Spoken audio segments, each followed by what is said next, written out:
Raveena, social media एक और नया चीज़ है हम सब के लिए। जब मैं अभी तक नहीं हूँ सोशल मीडिया में वैसे, लेकिन You're so lucky.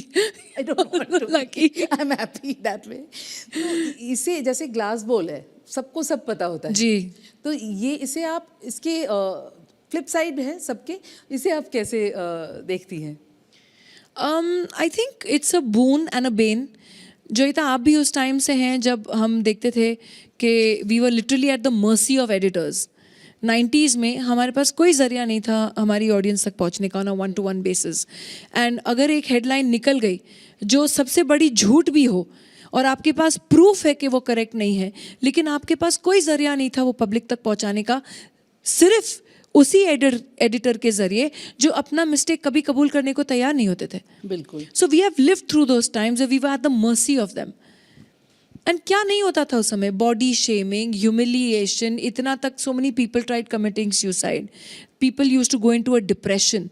तभी कोई ऐसे पॉलिटिकल करेक्टनेस नहीं थी जो अब पॉलिटिकल करेक्टनेस है।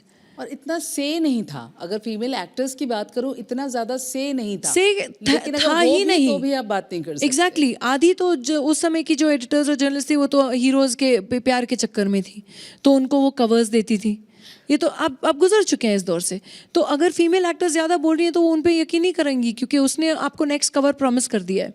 तो आपकी अगर अपॉलॉजी भी उनको लिखनी है, वो एक पेज पे, पन्ने पे जो आखिरी लाइन इतना छोटा सा कि हमने वो जो हेडलाइन दी थी वो बिल्कुल गलत स्टोरी थी और हम उसके लिए रिग्रेट करते हैं, वो इतनी सी लाइन आएगी जो कोई बंदा पढ़ेगा भी नहीं।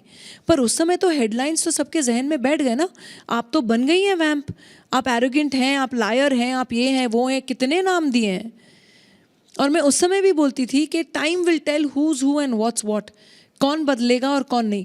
अब वही जर्नलिस्ट मैं देखती हूँ प्रोड्यूसर्स बन गई हैं, अपने आप को विमेंस लिबरेशन की, फेमिनिस्ट की झंडा लगा के चलती हैं। आप तभी कब थी जब आप एक दूसरी औरत की ऐसी की तैसी कर रही थी अपने ही लिखावट से? तब आपका फेमिनिज्म कहाँ गया?